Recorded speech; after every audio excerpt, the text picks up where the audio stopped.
to Mali, history calling. Kings and queens rise, never falling. From 80s fire to carnival sound, dreamy vibes made the whole world turn round. Diaspora strong, yeah, we moving as one. Legacy shining brighter than the sun. Every voice matters, every story unfolds. From the young to the wise, from 7 to 7 to 7 to 7 souls. Lift it up, let the knowledge flow. Feel the rhythm, let the whole world know.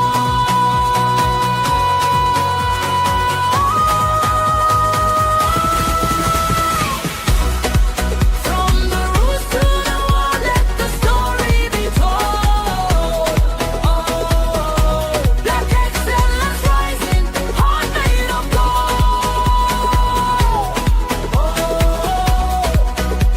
From Africa's soil to the islands we roll. From today now we taking control. This is DJ Quinn, the mature mixer. Your hope pusher. From today, educate, elevate, celebrate. Leader, who are we? Crowd strong. Leader, where we from? Crowd roots. Leader, where we going? From the way to the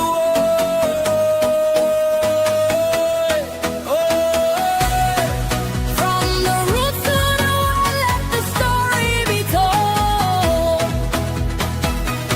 Black excellence rising, heart made of gold.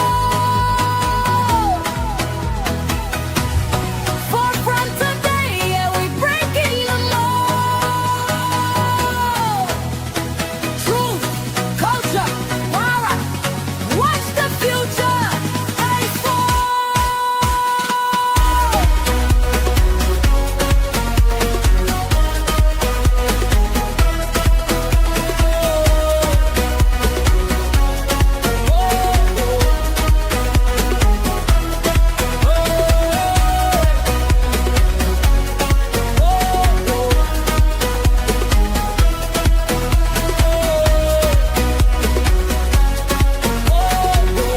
Forefront today. Forefront today, Where history lays. and the future speaks.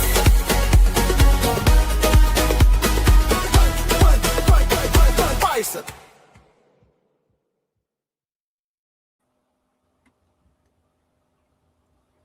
Well, I'm taking this time to welcome you into another edition of Forefront Today. Forefront Today is happening whenever I can. Bring it to you. Welcome, welcome, one and all. Forefront Today is viewed all around the world, and I am your host, R. Cleveland Harlequin, better known as DJ Quinn, the matured mixer, and your hope pusher. Tonight, we are not just opening a book, we are opening a portal into truth, identity, and global excellence. This is not just trivia, this is legacy in motion. We are honored to welcome the visionary behind the definitive Black trivia book, a man who has traveled continents, studied cultures, and now brings it all together in a format that educates, challenges, and empowers. Let's welcome Mr. Anthony D. Diallo. Welcoming you to the forefront today, man. Welcome. It's a pleasure having you. Thank you, DJ Quinn, and it is a pleasure to be here. I appreciate the invitation, and the honor is all mine. Awesome, awesome. This is the vision of the creation. And before we get into that, I know you probably have a whole lot of names that people can call you, but what do you want me to call you on this show today and Forefront Today? In the past, when I've been asked that question, I said people can call me Anthony, people can call me Tony, people can call me Mr. Diallo. Just don't call me late for dinner. So don't call you late for dinner, okay? But just I answer to almost anything, so that's fine. Whatever's most comfortable to you. Awesome. I like that humility. But who is Anthony D. Diallo beyond the title author? Oh, good question. So I'm a father, I'm a husband, um, a son, a brother, a community man, a Christian, uh, traveler. Mm, Um, I guess I'm complicated in a sense, but at the same time, simple and common. I like to mm, think of myself as an everyday man who has been blessed with having great experiences, having a great family, and as the saying goes, blessed and highly favored. mm. Some folks will say they are blessed and highly flavored too. But yeah, I think you are, man. And so as we get into this, I just got some preamps. What inspired you to really create this definitive Black trivia book? Well, couple things, couple of major things. First and foremost, I was approached by my pastor Mm, around the time of, I guess, February 2024 to incorporate into our church and congregation a Black History event. And the thought was, let's do something different. Let's do something that would engage parishioners. So I, with the help of some of my brothers in the church, came up with the idea of doing a trivia contest or a trivia competition. And we did it. And it was, to a small gathering, I guess maybe about, I don't know, less than 20 people. And it was well received. mm, And we did it again with at another church, and it was also well received and highly lauded. So I got the idea saying that maybe this is something that I should expand upon. It started off with 20 questions or so, and I said, let me expand upon this. And when I really got into it was after the fact, when I started realizing that this DEI thing that's been sweeping the country, where everything about diversity and particularly Black culture is being diminished, demolished, and pushed to the side, I wanted to do something, write something that would show that, hey, Black culture, Black history, the people that have been involved with it, the achievements that we've done should not just be diminished and pushed aside, that, we should be applauded and we should be recognized.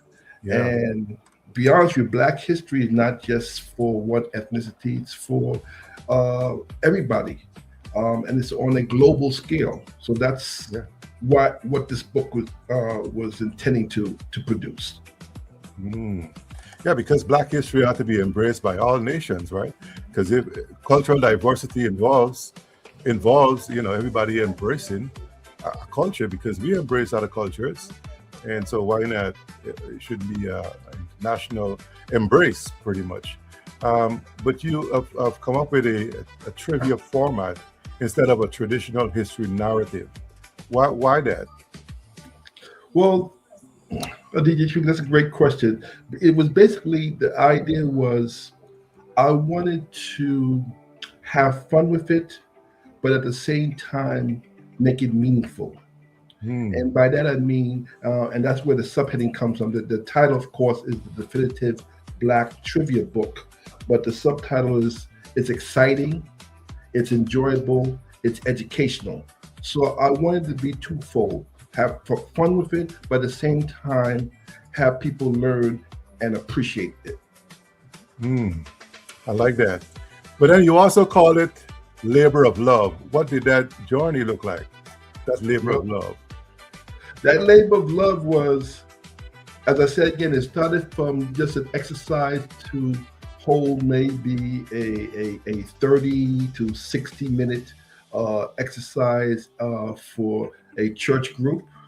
But that labor of love turned into writing and researching and fact finding that took close to 18 months to complete. That labor of love went from 25 questions on whole to 25 chapters with 25 questions in each chapter. Wow. That is some labor of love indeed. Yeah. And then also you kind of, had some travels, which perhaps I know for sure build your experience, right? You travel to the Caribbean, North America, and because maybe those lived experience help you to shape this book. Most definitely. So I have to start by saying that we all come from our parents, and we all come from our ancestors. And with mine, I was born in New York, but on my mom's side, she's from the Caribbean, and particularly Trinidad and Tobago. Okay. My father is Nigerian. Now they're both deceased now, but My condolences. thank you. At the time when they met, it was in New York when they were both attending college. And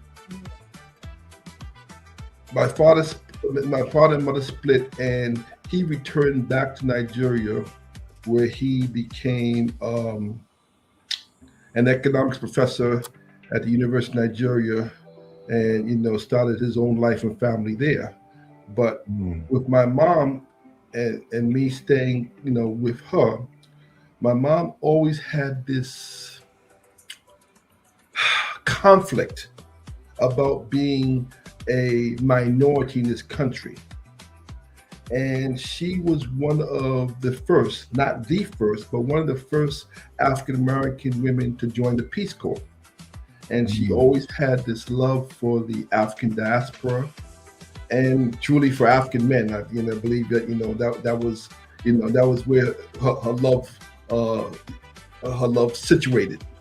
And so, having traveled to Africa a lot, even before I was born, after I was born, that did not necessarily stop. And from the age of 7 to about 9, we lived abroad in Africa, in a country called Zambia, in the southern part.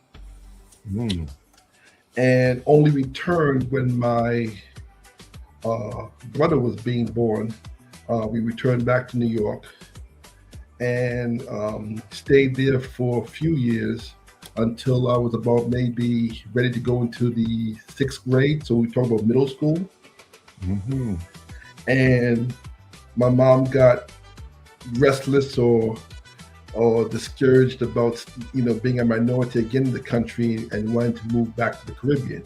Initially, the thought of going to Trinidad, but because she now had two children, and 2 sons in particular, she made a compromise and said, let's move to the Virgin Islands, where I spent my formative years. So from like 6th grade on through high school, that's where we lived and was reared. And I graduated from elementary school there as well as high school. I see. So that's where those experiences kind of will shape me and help formulate this book. But which country impacted you the most? Well, again, my formative years was spent in the Virgin Islands, so it would have to be the Caribbean, the U.S. Virgin Islands. Okay. Well, let's break down the book. Let's break it down. Let's break it down. Talk to us about the 25 thematic chapters. What can readers expect? Okay, so because I have spent the majority of my life in Washington, D.C., the book starts off with the Washington, D.C. trivia as a paying homage to that, to my current residency and the nation's capital. So in that chapter, of course, there will be questions and highlights about Washington, D.C. The other 24 chapters include a chapter on Africa, the African diaspora, chapter on the Caribbean, business, comedy. I have not one, not two, not three, but 4 chapters dealing with music. Music involving rhythm and blues, chapter involving hip hop, of course, a chapter involving just Caribbean music. Nothing there on go-go? There's another chapter that kind of is like a medley of different things that deals with go-go and a lot gospels. It goes from go-go to gospel and blues and everything in between. And then I have 4 chapters involving sports, from the NFL. One chapter dealing strictly with the NFL. One dealing with NBA. One dealing with college sports in the college arena, and then another, just dealing kind of like a medley of different sports, everything from cricket to hockey to you name it. I touch upon as many sports as we as a people are involved in. The book has chapters on legal aspect, on the medical aspect. There's a chapter on politics, religion. Chapter on, of course, movies and television. And so I've tried to touch upon anything that could be perceived as a gentle, meaningful topic. The 24th chapter is solely dedicated to women. And okay. so, last month, March being Women's History Month, it highlighted and applauded distinguished women from all types of society, all aspects of life. The last chapter, which again I thought helps make this book definitive, is a chapter on famous quotes. Famous quotes, okay. And so you have, everything from, Martin Luther King's "I Have a Dream" speech to just different things. That is awesome. That is awesome. So you definitely span the continent, but why was it so important to span from ancient empires like Ghana Empire and Mali Empire to modern day influence? It was important because, DJ Quinn, as you probably know and have heard, a lot of times in our textbooks, as a former educator, I can definitely attest to this. We as a people don't appear until the chapter of slavery. It's like all of a sudden, suddenly we pop out of the sky and start off as slaves, and then our story starts there. Well, that really is just a very small part of where our story begins. In essence, we really begin in Timbuktu, which is probably the birthplace of all humanity. That's hence is why Africa is called the motherland. And I like to talk about in this book, or refer to different things and issues where um, we see Africa as a starting point where the richest man, for instance, the richest man ever walked on the earth came from Africa. Things that we don't necessarily hear too often about in our regular textbooks at school. The astronomy, the medical advancements, the first schools, first universities, all came from that continent. You see, wow, that is awesome. But the book also highlights the revolution in Haiti. Why was that moment so, kind of critical in global history? Well, Haiti was the first um, place that the colonizers had control of that they lost control of. Hmm. And this was during the 1700s when slavery in the US was probably at its peak. And this small country showed how you could gain your independence and seek your freedom and control your own destiny. Hmm. And it definitely inspired other countries or islands in the Caribbean and other places worldwide to seek independence. Awesome. But then you also touch on culture like Trinidad Carnival. How does culture serve as history for us? So there's some things that I must start off by saying some things I learned and knew from just growing up, with family and having a mother who was also an educator who taught me a lot. But there's some things that I learned, by researching this book and fact finding.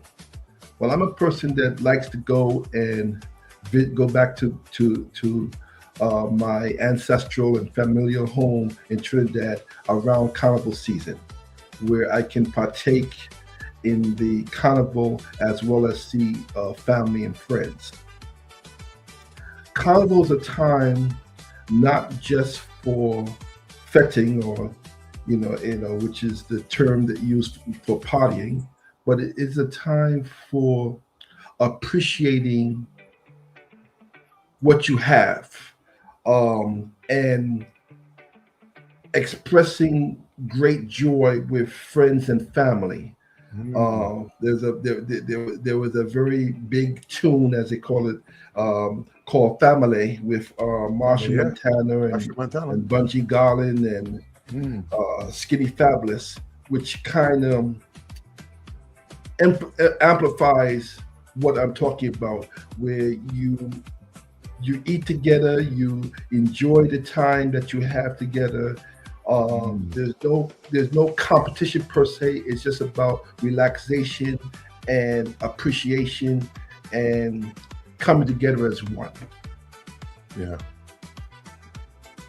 I like that because a lot of folks look forward to, saving up their vacation time to get home for those kind of family gatherings, and I can see why it serves as a history for us, where we meet with our matriarchs and patriarchs in the family at carnival time and sit around the table and talk about old time story, and maybe they can pass on some good recipes to us, perhaps.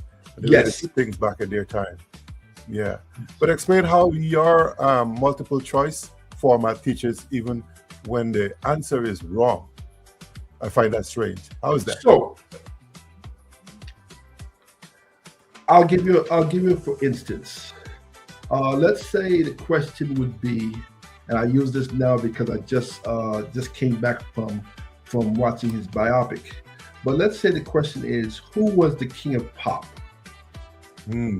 And I say the choices is A, Prince, B, Michael Jackson, C, James Brown, or D, let's say, I don't know, Luther Vandross.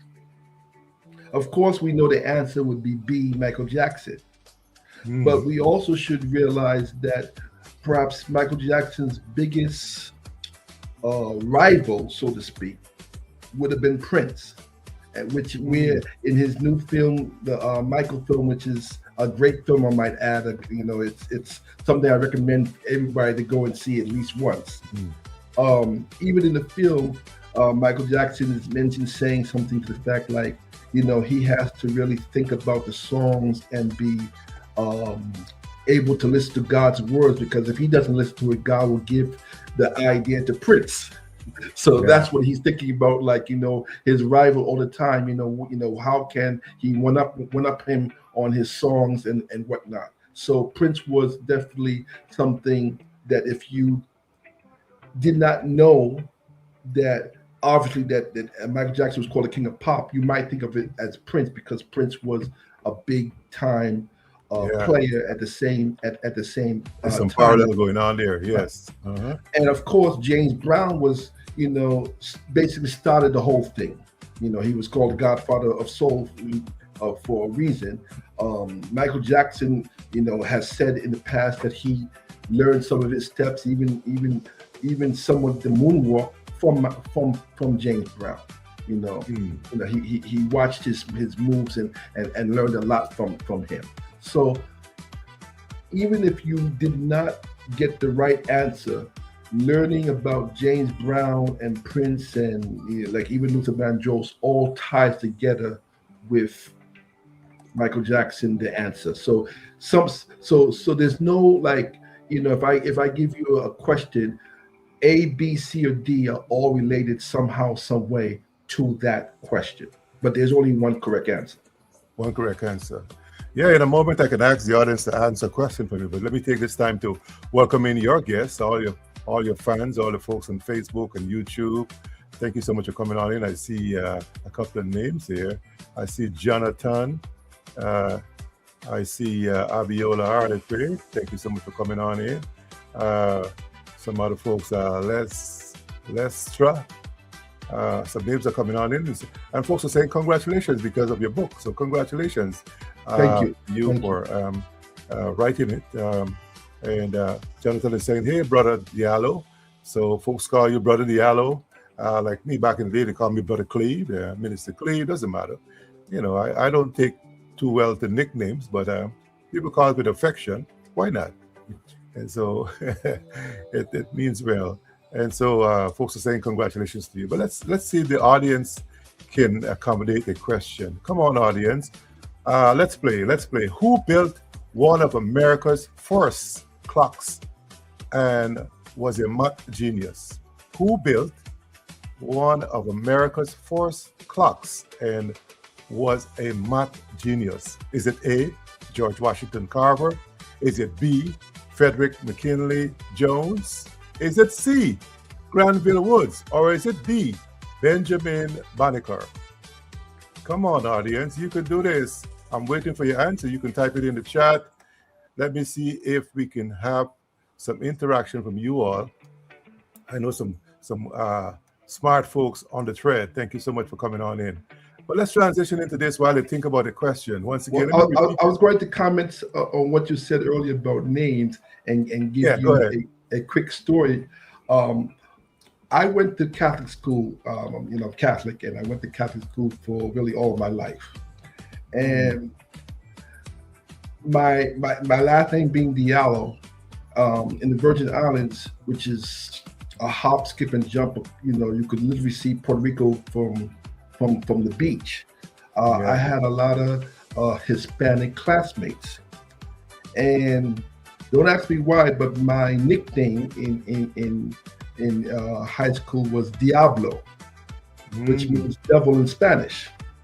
Okay. And when, you know, going to a Catholic school and, you know, having nuns as teachers, when my classmates would, you know, have some fun with me, they would love to shut it out, particularly during theology class. Diablo! And the nuns would look around like, what's happening? until they realized that they were talking about me, and it was a play off of my last name. But I embraced it. I had that on sometimes on my football jerseys and basketball jerseys. Diablo. I played around with it, but yeah, that was a nickname in high school. Okay. Thanks for sharing that, man. I'm still waiting for an answer. Who built one of America's first clocks and was a math genius? Is it A, George Washington Carver, B, Frederick McKinley Jones, C, Granville Woods, or D, Benjamin Banneker? Do we have a winner? Do we have a winner so far? Welcoming into you, McKelly Harlequin. Happy belated to you. I tried to reach you. And to you, Sheila Hazelwood. Thank you so much for coming. I hope you guys will share the broadcast. It's also on YouTube. Find me, CRL365 on YouTube, CRL365. And if you click on that subscribe button, it's going to alert you every time I'm on. I'm bringing to the forefront things that people overlook and undervalue. And so if you go there, please subscribe so I can build my platform, so I can bring you stuff like this, books that you ought to read. So please get out over there while you're still on Facebook and get on CRL365 on YouTube and build up for me. Build it up. Share it, please. Share it. And subscribe. I'm waiting for a winner. Who would it be? A, B, C, or D? I'm talking to the one and only Anthony D. Diallo. He's an author of the book, The Definitive Black Trivia. And you ought to get it wherever it's sold. We're going to talk about that later on. So see what makes this book powerful. You learn beyond the answer, what you just said, right? You learn things beyond the answer. Yes. And when your mind is stretched, it's not supposed to return to its original state. Do you find that when you stretch people's mind, they become wiser, they think more critical, You kind of empower them when you give them knowledge. You agree? Most definitely. I know that occurred with me, and I'm sure it occurs with 99.9% of the people. As we age, one of the biggest advantages of aging is supposedly getting wiser. You're not supposed to stay the same as you was yesterday and yesteryear. So each day you're supposed to learn something new and learn something more, and that's the goal, at least. Stop learning. Yeah, never stop learning. Yep. Well, let's go to Diaspora and Global Impact while we wait for the answer. I'm still waiting for the answer. Let me see if someone is smart enough to give it the answer before the end of the show. Let's talk about Diaspora and Global Impact. What does the term African diaspora truly means to you? So, great question. The diaspora, if you look up the word in dictionary, means something relating to or dealing with Africa or the motherland. For me, it means globally. And what I mean by that is, I'll give you an example. I always thought eating rice, and people that basically started rice were folks from Asia, particularly the Chinese. I learned through my book that no, actually, Africans were the ones that really started using rice as a food staple, and they brought it to other parts of the world. Did not know that until I started doing the research on this book. It stuff that you learn that, like, when you're growing up, without getting too political, but you can't but help touch upon some of these things. When you hear about the regimes in Africa, like that of Idi Amin in Uganda, and you think about, or at least what you've heard, that everything about Uganda was really bad and evil because of one person, and then you hear and recognize that during this time, Uganda offers more refugees in the world than any other country. And you think, wow, who would have thought Uganda, this small African nation, would host so many refugees, but that is the case. They host more refugees go to Uganda for salvation, for lack of a better word, than do they enter the United States of America. There's solace over there. They find solace going there, it looks like. Okay. Apparently they do. I'm telling you, I think we have one winner so far. I wonder if we have a double winner. We have Ultimate Dance Center saying it's Banneker, and that is the correct answer. So thank you so much for participating. Let me see if I have another winner among us. That could be the one question, because I got some questions for the audience as well. Awesome. And Jonathan is saying, shh, it's a secret for those of us who were okay. Apparently it's a secret for those who read the book. So Francis Gregory Library, okay, I see. It's supposed to be awesome. Well, I'm glad for you guys that you are reading the book. Folks are still saying congratulations. You said you're looking good. Yeah, don't you look good? Yeah, put your hands together for Mr. Anthony Diallo, man. It looks good, man. I like when brothers come on in and look their best. Thank you. I know you have questions for my people. I have questions for you. But why was it important for you to go beyond American Black history to bring it to us? Why was it so important to go beyond that? American Black history. It looks like you dive into other history, right? Right. Tell us about why. Tell us your why. Well, first of all, in order for me to make sure that this was called the definitive Black trivia book, because there might be others out there, but there were no others that would touch upon the African diaspora and the Caribbean diaspora. But in all seriousness, I think globally. I do not think about just one country, one ethnicity. I think about us coming together as one. This book was not written just for Black folks. I know it says the word Black in it, but this book was not written just for Black folks. Okay. People of all nationalities can and should enjoy this. 46 out of the 50 states are mentioned in this book, including Hawaii, which has Black history there. The continent of Africa was not the only continent mentioned in this book.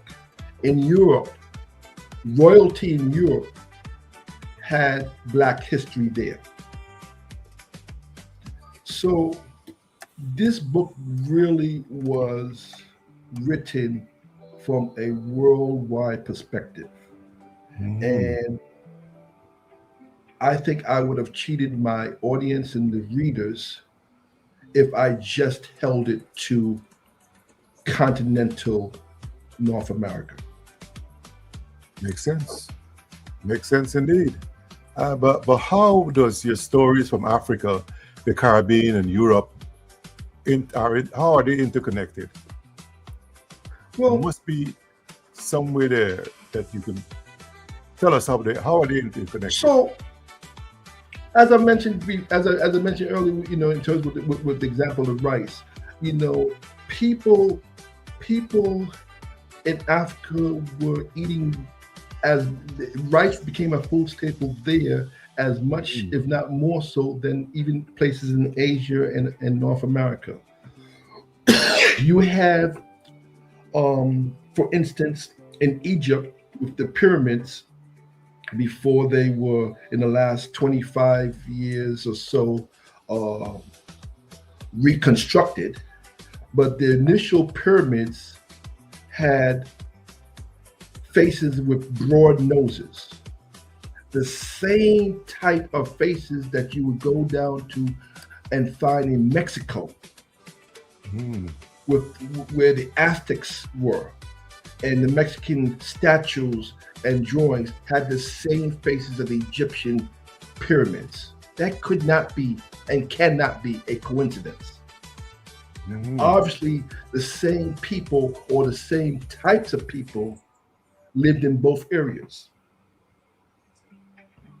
That's not highlighted in many places. And I wanted to, in my small way, in my fun, small format, highlight those types of things. And that is awesome. That is awesome.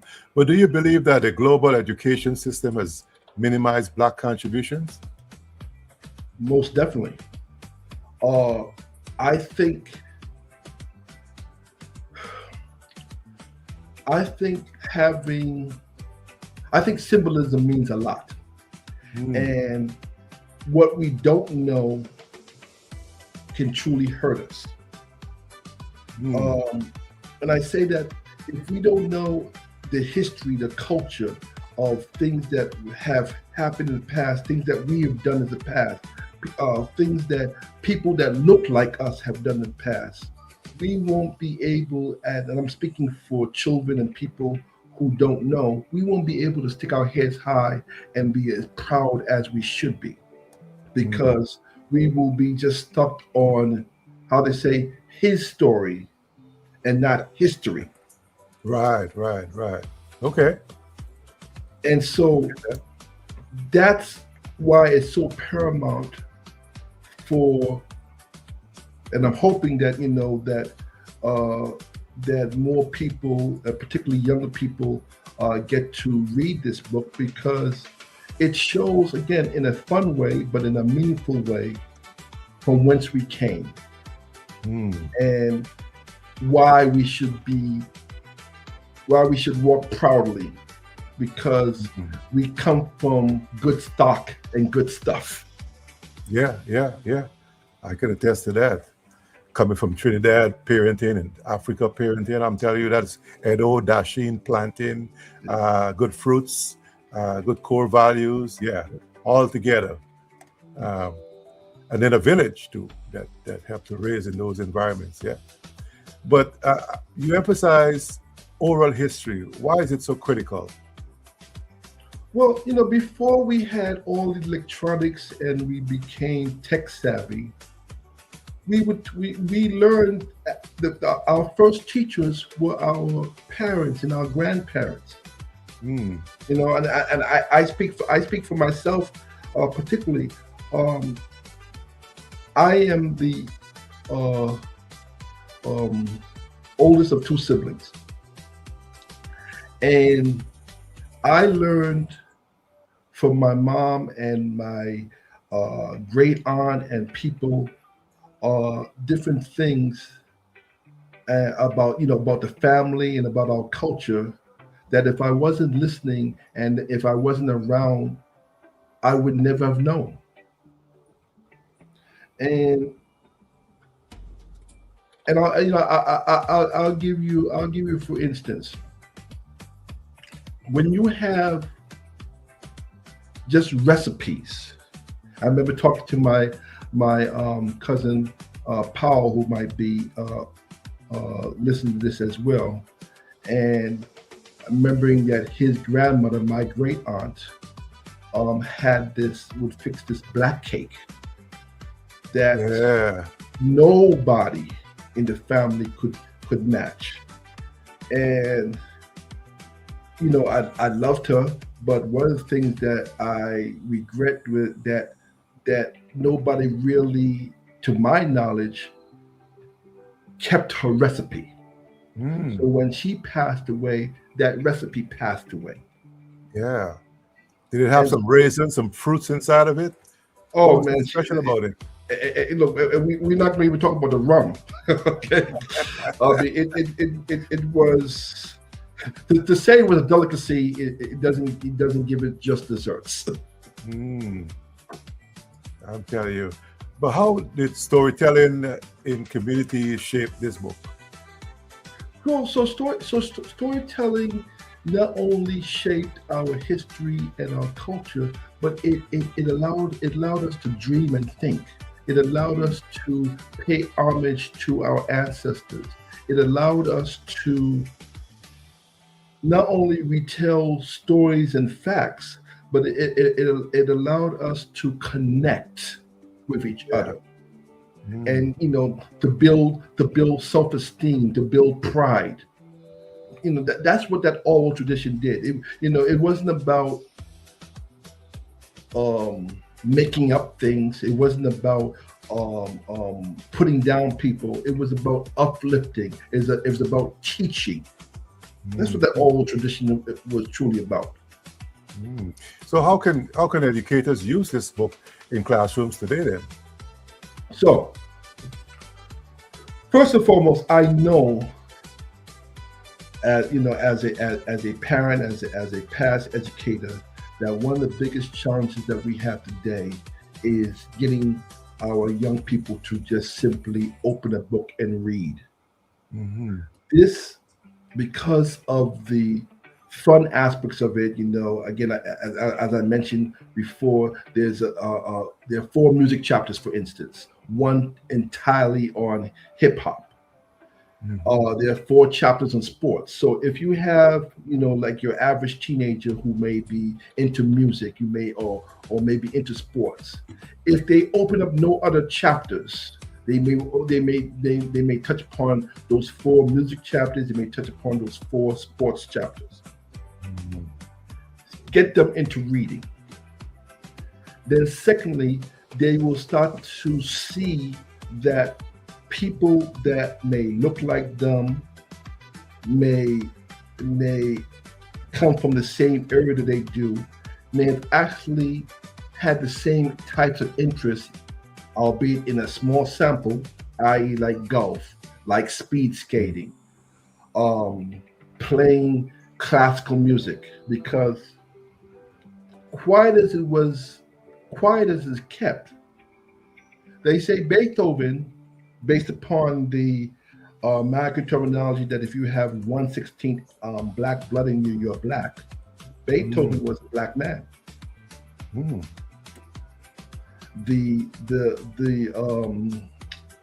The author Aesop, the book author, was a black person.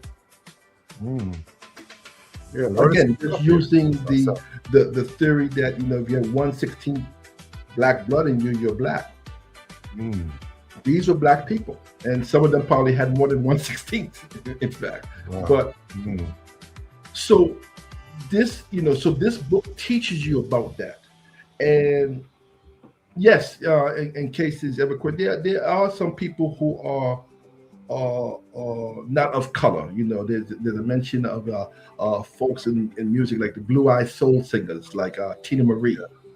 Yeah. Okay, so this book is 99% about people of color, but not 100%. It's there are people who are non-black in this book as well. Hmm. Well, that's a good way to segue into identity. What does this book do for a child discovering their identity? Well, it should help focus them. Okay. They should a person looking at reading this book should realize that, hey, even though I may be different from some of my classmates or even some of my family members, I'm not alone. That person was quote unquote a nerd, and look how that nerd succeeded in life. Hmm. That person liked a sport that wasn't popular. Not all boys and girls like basketball. Not Yeah, all boys and girls of color like basketball. that's true. So see, some actually go into things like fencing. Yeah. Okay, and succeed there. And that's in the book. There's some black fencers that's in the book. Um, so you should be able, a young person particularly should be able to read this book and find themselves and say, oh, there is somebody that I can identify with. There is somebody Yeah. that I can use as a model. Yeah. Emulate from that. Of There you course. go. Mhm. But how does knowledge of history impact confidence and purpose? So, what's the old adage? If you don't know your history, you're doomed to repeat it. Yeah. Mhm. So, knowing your history gives you knowledge and strength where you can bypass some of the booby traps that might be out there. Yeah. Um, for lack of maybe a better example, our Native American friends and people that were here before anybody had a particular disadvantage to alcohol. They tended, I believe, understand to get addicted to it very quickly. Mm. So therefore, if you know you have Native American ancestry or you're part Native American now, maybe the thing for you to do is never to even start drinking socially. Stay away from it. Say no. Say no completely. Mhm. Because it may be you are, because of your genetics, you may be prone, to go down a bad road with that. But again, that comes from knowledge of history. Awesome. I'm talking to the author of the definitive Black Trivia book, Mr. Anthony D. Diallo, and we had a winner who won the question that asked about who was the person who created, who built one of America's first clocks and was a math genius. Shouts out to all the genius. The answer was D. Benjamin Banneker. And some folks read the book already, so I guess that's one of the questions in your book, right? Yes, sir. Oh, that's why. That's why. So that's person cheating. But I want to say good night to my folks that are coming in. Mr. Corley Allen is here with us tonight, and I want to say good night and welcome into you, Corley. Corley, you were second to Abiola Harrick, who sent me my first 99 stars, and thank you so much for 20 stars. I just started this star thing, and not knowing how it works. Folks, you can send me stars if you like what I do. It's a way to show your appreciation. And so thank you, Abiola, and thank you, Mr. Corley Allen, for sending stars to me here in Forefront today. I do appreciate it. It tells me that you guys appreciate what I do. And so I am, everyone comes here, they get rapid fire. Anthony, everyone who comes on this platform go through rapid fire. And so that's why I ask you to come with your water, your juice or whatever, because rapid fire can put a toll on you, It makes you think on the spot, think in your seat, But let me take a swig real quick about it, since you're saying that. Yeah, that make sure you do that, because in the meantime, just gotta let you know what's happening in the month of July on the 25th. I'll be on the ones and twos with my friend DJ Shrimpy inside Brooklyn, New York. Woodbine Ballroom it is. Used to have a party on the outside in his backyard, now he's taking it on the inside. And it's a grown folk thing, so you guys can be part of it. Follow us in New York, and let's have a grand time Saturday, July 25th. Woodbine Ballroom there inside Brooklyn, New York. We got Lady Supreme, DJ Shrimpy and myself, and DJ Buster One Man Band, and we have my friend Mr. Terry Watson, Terry the One Man Band. Anthony, if you like hanging out, get away from the church folk a little bit, like I do sometimes, and hang out with be nice, decent folks. So I can tell you, man, we have to have balance sometime. But that sounds like fun. I'm talking to Mr. Diallo here, and thank you once again, those of you coming on in, who are sharing the broadcast, who is sharing. I don't know who is sharing the broadcast, but if you are, I appreciate you. I want to get Mr. Diallo out to get back to his normal duties, but I have rapid fire for you. Just one question for now. Through the interview, I'll have some more. One word to describe Black history. Fluid. One word. Fluid. Okay. You want to expound? Or you want to leave one word? Black history is always happening. Sometimes it has its ebbs and lows, highs and lows. But it sometimes it goes straight, sometimes it curves around the corner, but it's always happening one way or the other. Hmm. Nice. Thank you for that. Nuggets all the time here from Mr. Anthony D. Diallo. Most underrated black innovator. Who would that be? The most underrated black innovator.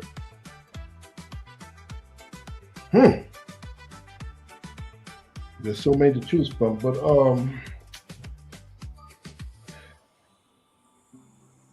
I would, off the top of my head, I would say Malcolm X. Okay. I'll take Malcolm X. You Moving want along. to know why? Yeah. I'll take a sentence if you want to throw it in. Go right ahead. Sure. Without the presence, some people might have said the word threat, but I wouldn't. I refuse to use that. Without the presence of Malcolm X, Dr. King and the civil rights movement wouldn't have been successful. I'll take that. And thank you, Dr. King, and all those who, Malcolm X, and all those of you who paved the way for us. That's why I can be here now and do what I do. Africa or diaspora, which needs more spotlight? Africa or diaspora, which needs more spotlight? Well, I kind of use the word Africa and the diaspora synonymously, but Okay. so I would say both. Okay. You're going to cross over and be parallel with them. Okay. I can take that. And you know, why is that though? Why not Africa having all the spotlight? That's our mother country. You know, we came across here, we using a different Western life. Why not Africa? Well, remember what I said before. I try. I have a mindset of linking, of connecting us. So I don't like to say they or them. I like to say we or us. Yeah. Okay. Well, let's move along. Legacy or recognition? Which one you would choose? Legacy or recognition? Legacy Tell us is why. much more important. Okay. Recognition may be fleeting. Are you thinking about posterity? Yes, and I'm thinking about most meaningful. Legacy is most meaningful. Recognition. I may be forgotten in the next minute, but if I leave something that's lasting, like perhaps like this book, that's a legacy. Awesome. Awesome. That's right. You can leave this book with us, and folks ought to get it, put it on the bookshelf and share it. Buy 2-3 copies for your God kids. Buy 2 copies for some member of the church. People ought to read some more. We don't read enough these days. That is so true. And I would be remiss if I didn't mention at the time that this book is available almost anywhere that you could think of buying it, including Amazon, Barnes and Noble, Google Play, iTunes, and even Walmart. Walmart. Okay. Uncle Wally have it too. So Yes, sir. teach or learn? Which one you prefer? To teach or to learn? Learn. If I'm thinking about myself, learn. Yeah, learn. Awesome. Awesome. Let's get some more out of that from you. Why learn? Why not teach? You're an educator. Come on now. Yes, You are an educator. but no, but you asked me if that's what I said. If you're talking about me personally, I would prefer to learn because Okay. I'm going to be gaining insight. But it's, as I say, it's better to give than to receive. So if I'm receiving, I'm learning. But at the same time, teaching is very important, of course. But I think sometimes, particularly as adults, we think, oh, we've been to school, we've gotten an education, even if we just finished high school or we got a GED, whatever. Oh, I'm at a certain age, I know it all. I don't need to learn anymore. That's not true. If you're not learning something new every day, you're becoming stagnant. Yeah. You have to challenge yourself, whether it's with this new AI and learning how yeah. to use that in life or something else. You need to be learning something new constantly. Yeah. Yep. Yep. Or you remain mundane. Let's get into some controversial, conversations here now.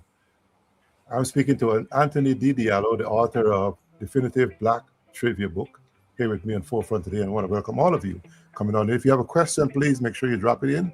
And like the folks are already sending me stars, if you feel you like what I'm doing, you can send me some stars like Coley Allen and Abiola Harlequin. Thank you so much. Let's get controversial, shall we? Should Sure, Black history be taught year-round globally? without a doubt, without a doubt, and the importance is there. Again, Black history, I have to keep emphasizing, is not just for Black people. Black history is American history, is world history. If you are a person in this world, then Black history is important. We Period. have we just have some news things happening in the court right now as we speak here, that are going to change the way we know history to be, but we can get to that later on. Stuff happening in the court and before some things. But has history been rewritten or hidden, you would say? Yes, more so now than ever in the past. We in this today is April 29th, 2026. In fact, the birthday of two of my high school classmates. Happy birthday, Anna. Happy birthday, Larry Bastion. Anyway, Yeah. in this time period, we are in the position where people are trying to have removed books from libraries. They are actually burning books, trashing books to the point where if you are an educator and you use Toni Morrison's book Beloved, it's illegal in some places.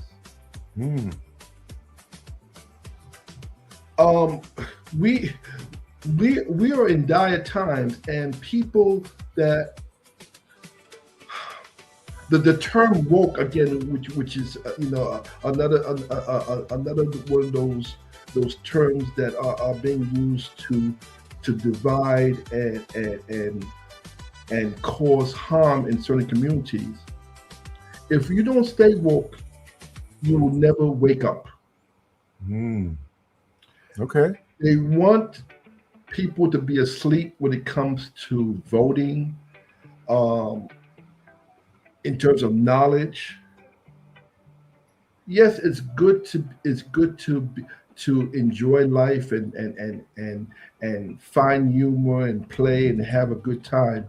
But at certain times, we need to become critical. We need to ask questions, and the more you read, the more you learn, the more critical questions you can derive from. So it goes back to this question: are we doing enough to preserve our own stories? Are we doing enough to preserve it? Our own stories. That's a hard one.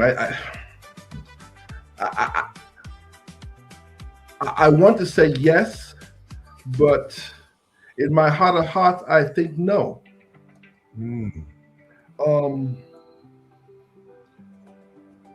Without naming names and causing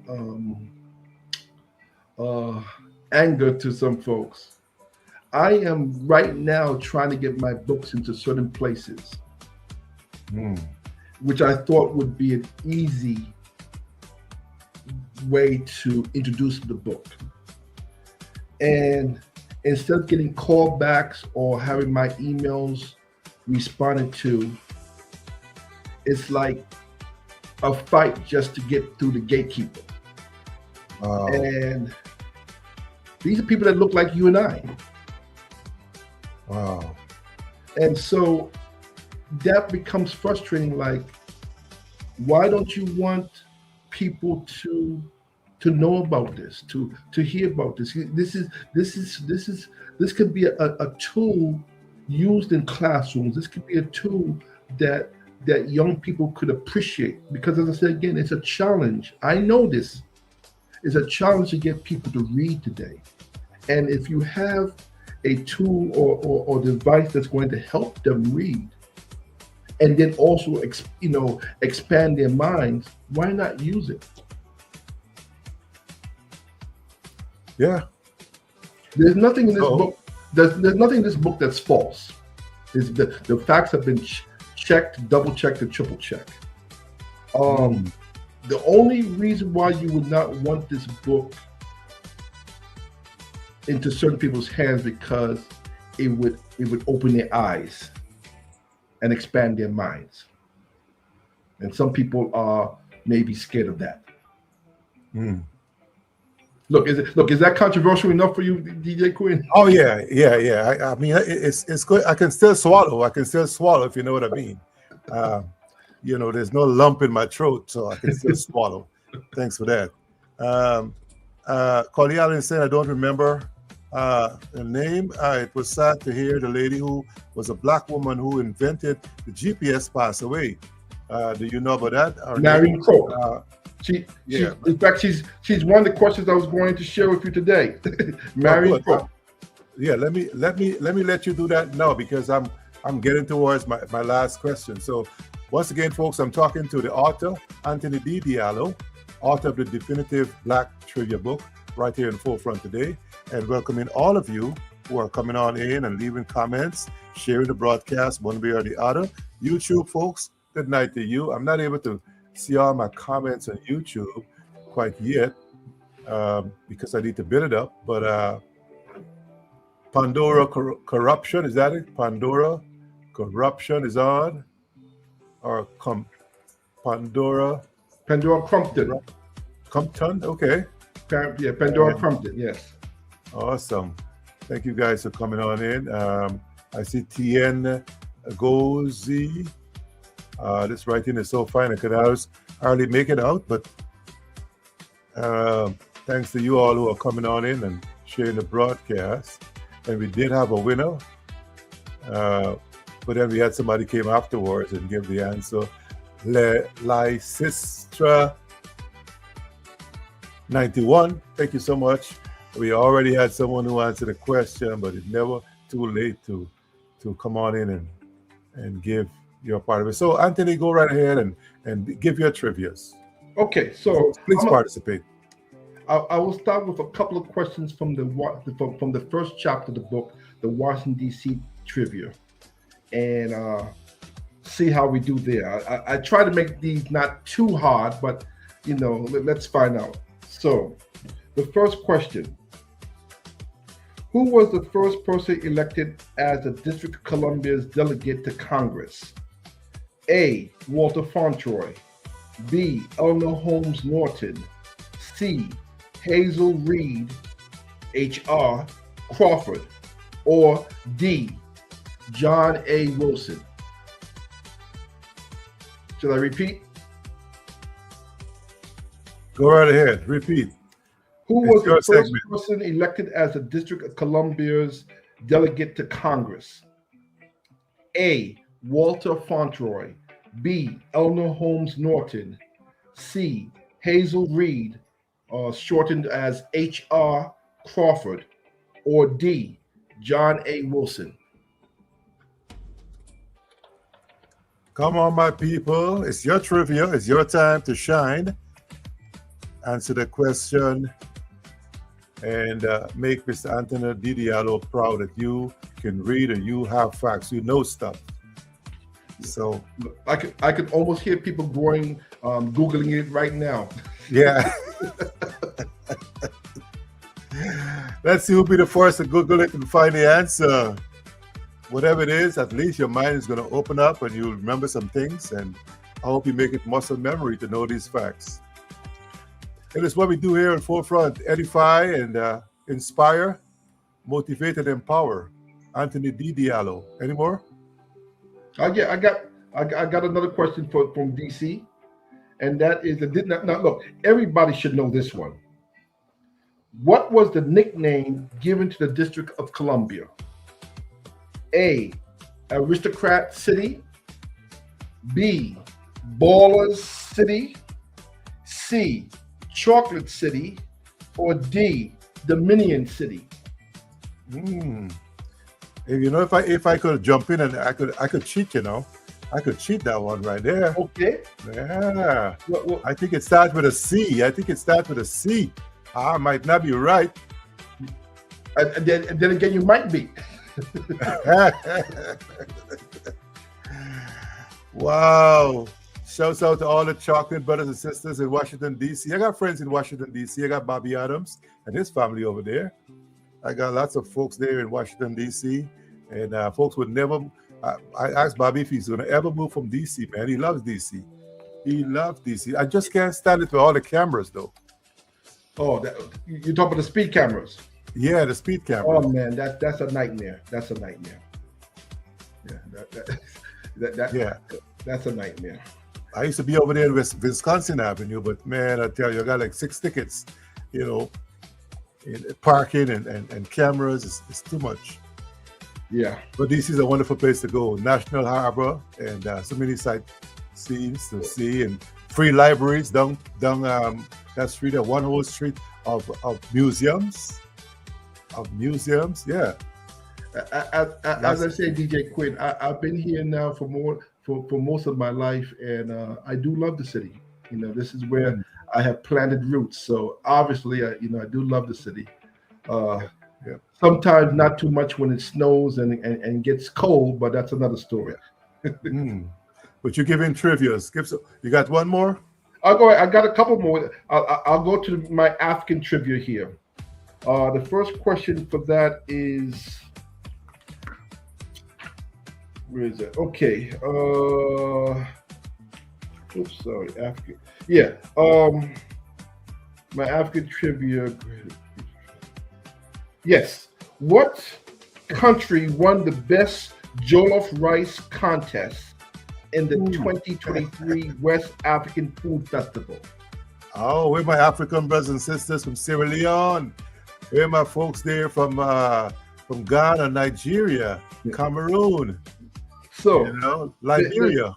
The choices are A, Guinea, B, Liberia, C, Gambia, or D, Nigeria. Again, the question is, what country won the best jollof rice contest in the 2023 West African Food Festival?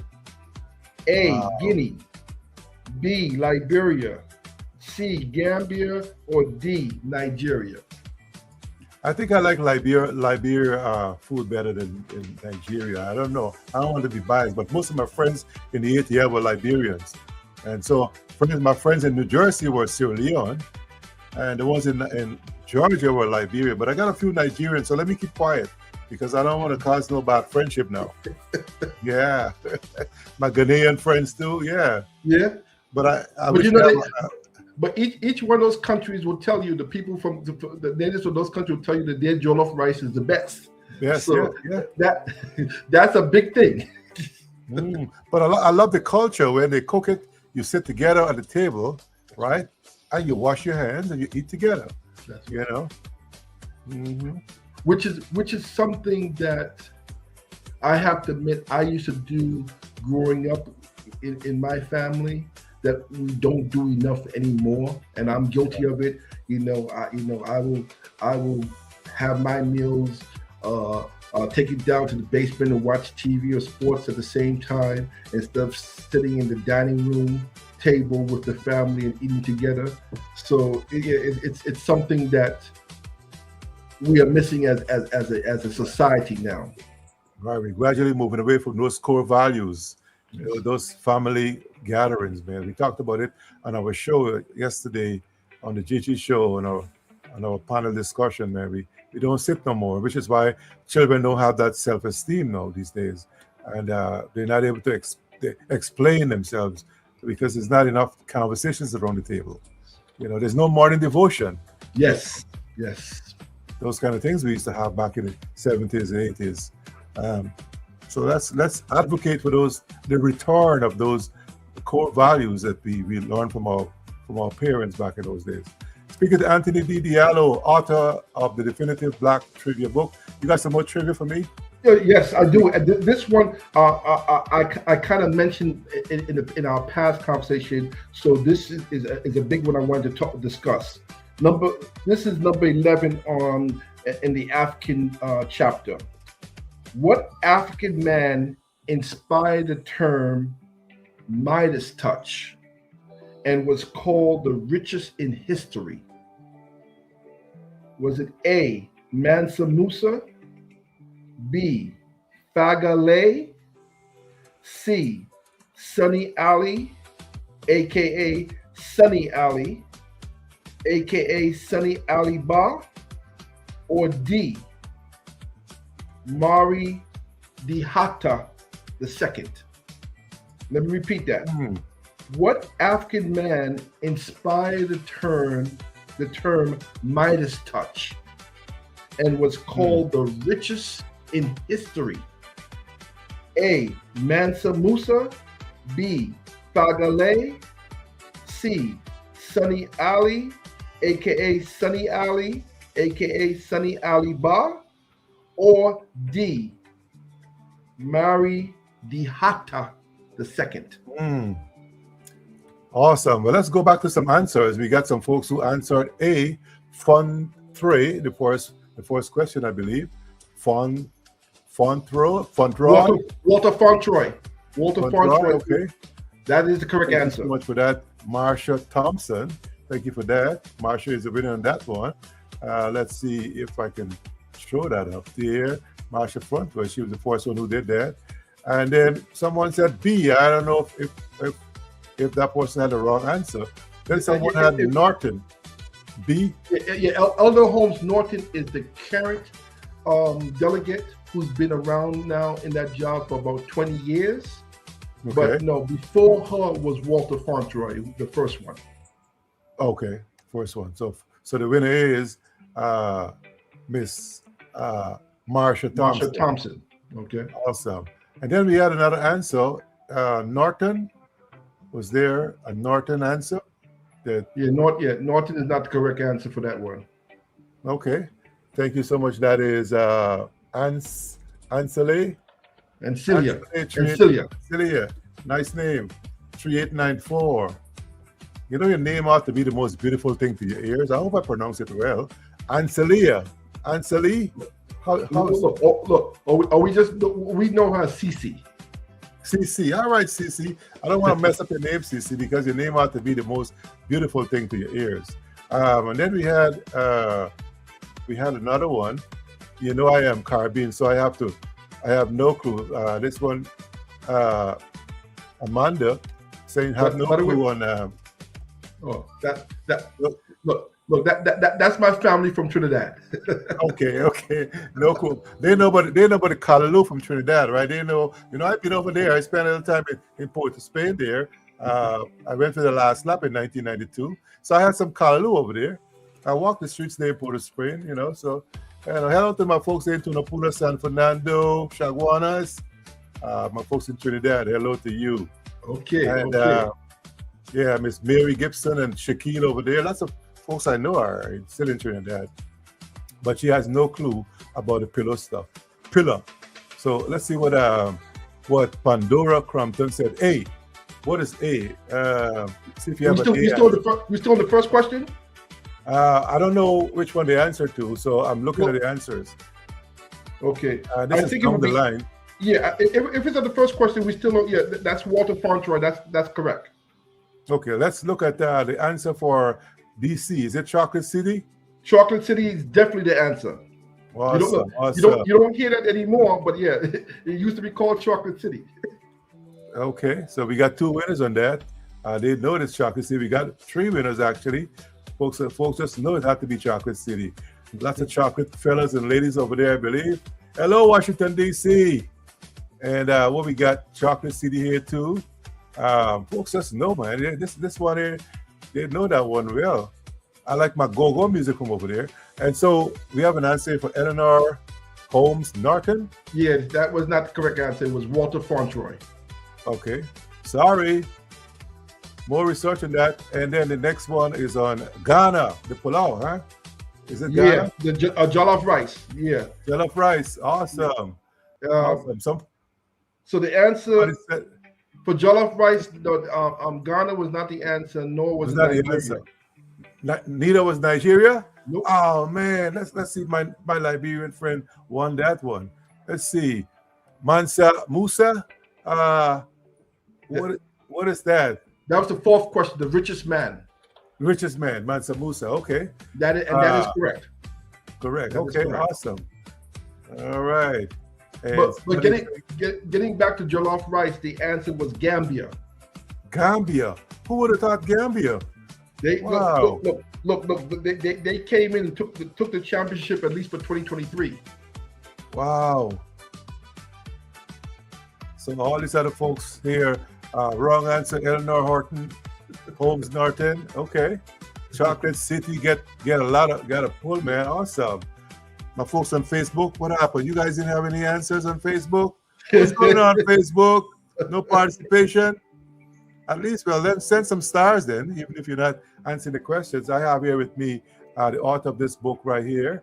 He is Mr. Anthony Diallo, and it's called Definitive Black Trivia Book. You ought to get it wherever books are sold, and you could let me know what a read it is to you all.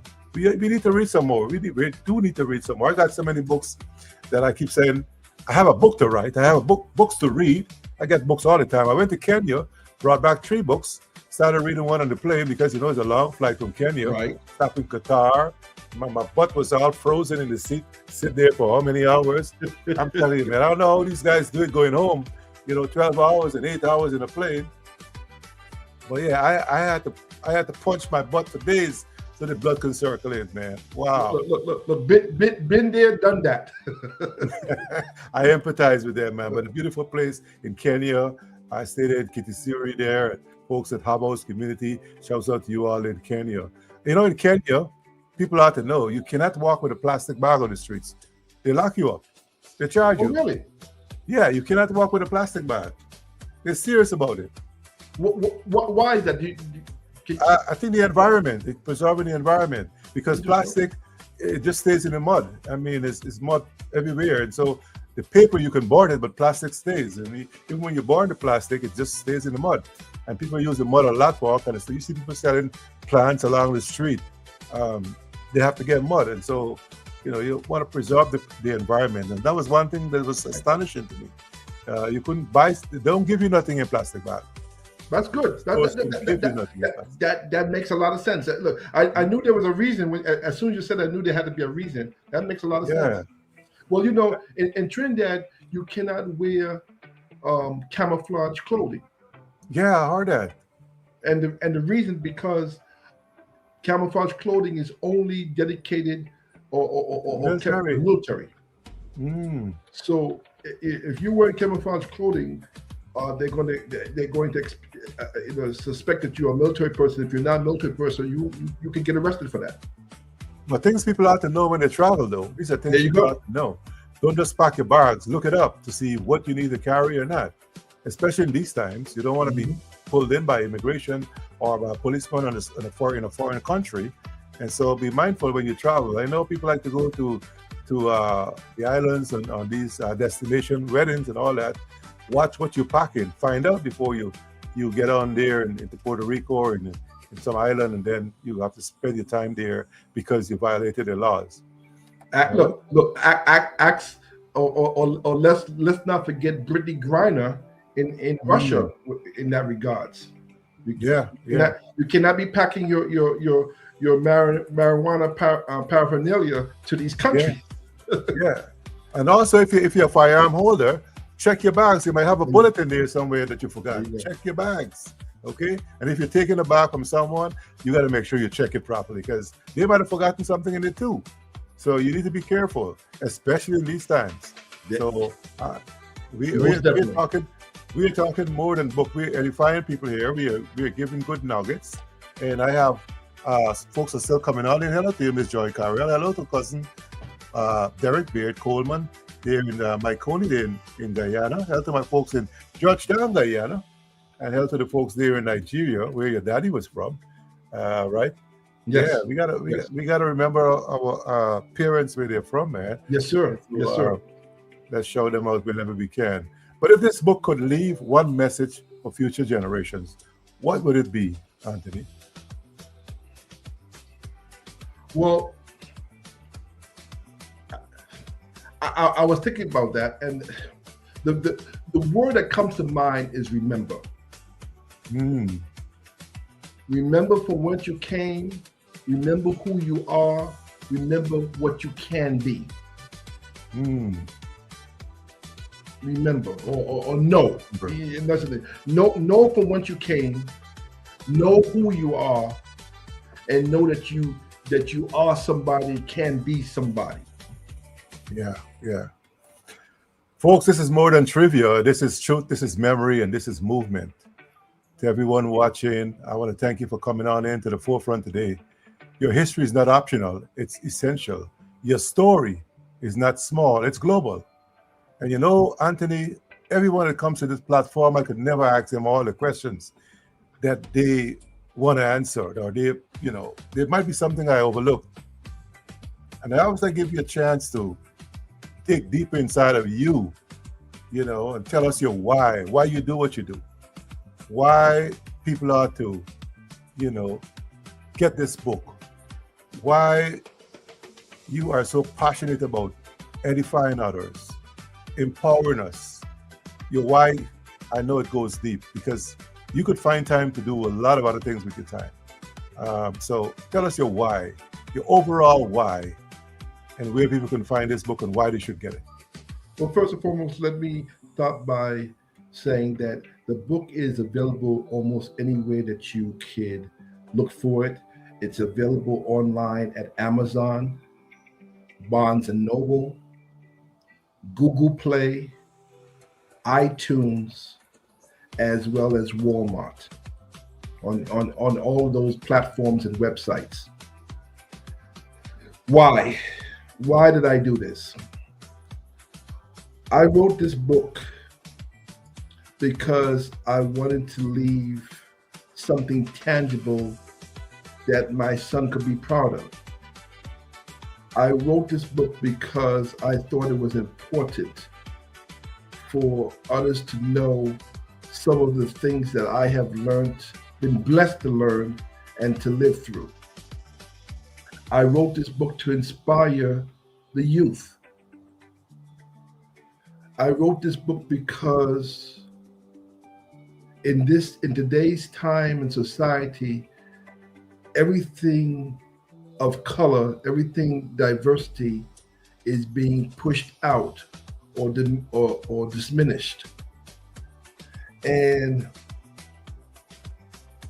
I learned early on and still believe that not only this country, but the world is better when it is a melting pot, when we come together. And this group brings a little ingredient here, and that group brings a little ingredient there, and another group brings another ingredient, and we mix it all up in a pan and sauce. And that pan and that sauce is so tasty and so flavorful. If we don't have all those ingredients, all those pieces of cultures, all those fabrics, then it's bland and it's not as nice. And that's what this book was written about. This book was written to unify, to show that we are collective, to show that what happens in Egypt, or what has happened in Egypt in terms of the pyramids, has happened in Mexico in terms of the statues there. We all are one love. That's what this book is about and why I wrote it. I like that. The empowerment part too, edification. And so our youths can use it in school, perhaps our educators can see the usefulness of it, necessity of it, and as Diallo would say, when you travel, pack your music and your book. You could read on the plane, you could read at the airport, you might have a layover, a good opportunity to read a book all the way out. How many pages? We got over 100 and what, 45, 50 pages, That's an and easy read. it's a good read. For those people that don't have all the answers to, because I didn't have all the answers. All the answers are in the back of the book, and it's great at parties, at socials, family reunions. They make great gifts. This book is designed for people from the age of 7 to 77. Hmm. It has chapters on everything. So if you like music, you like sports, you like religion, military, they got chapters on each of those topics. Awesome, awesome. You ought to get it, folks. You ought to get it. What's the acknowledgement looks like at the back of the book? You want to read that to us? Yes. So it's entitled Two Ladies and a Gentleman. I composed this book in honor of the magnificent educator and lady who not only was my mother, but my ultimate heroine and role model. I have often said that all the good things in me she developed and taught. The not so good things I learned on my own. Rest in power, Mommy. My wife, who I have known for more than a quarter century, is strong and supportive. I have been blessed to have two distinct ladies who have truly shown their love toward me. What more could a guy ask for? Finally, I must acknowledge my son and my heir.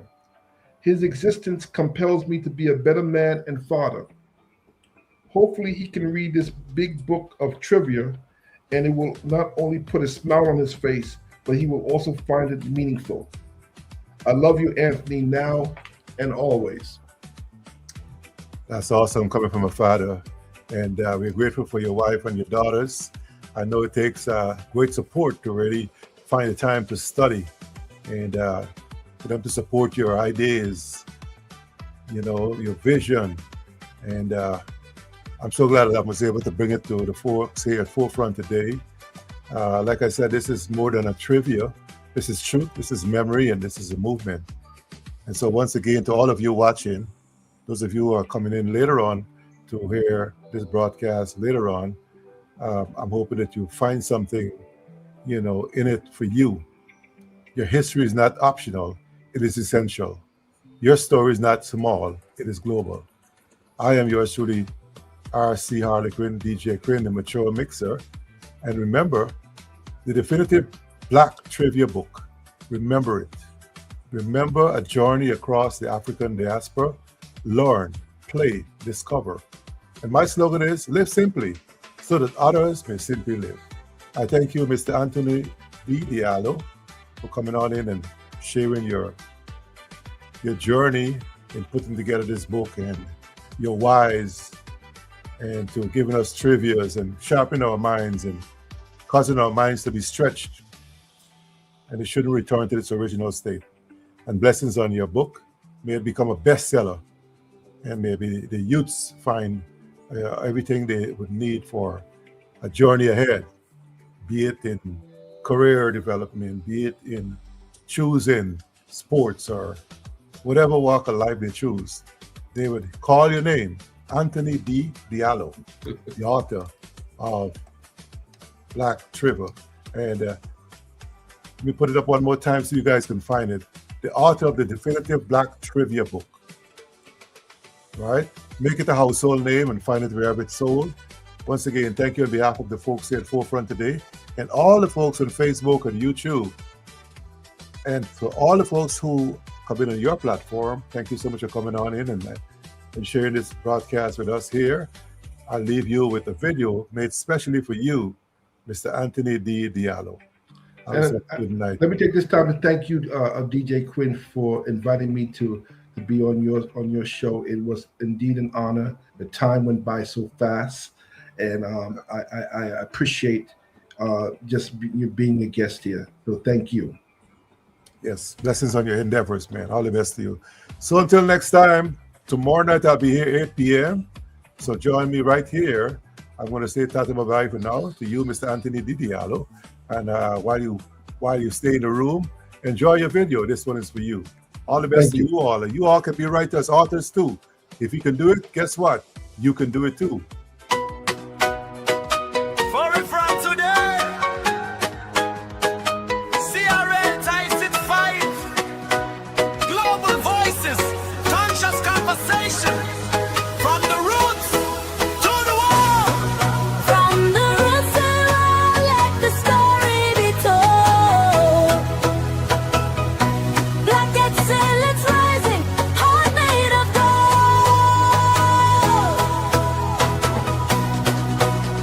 From Africa side to the islands we rode. Far from today, now we taking control.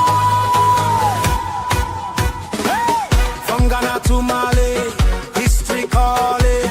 Kings and queens rise, never falling.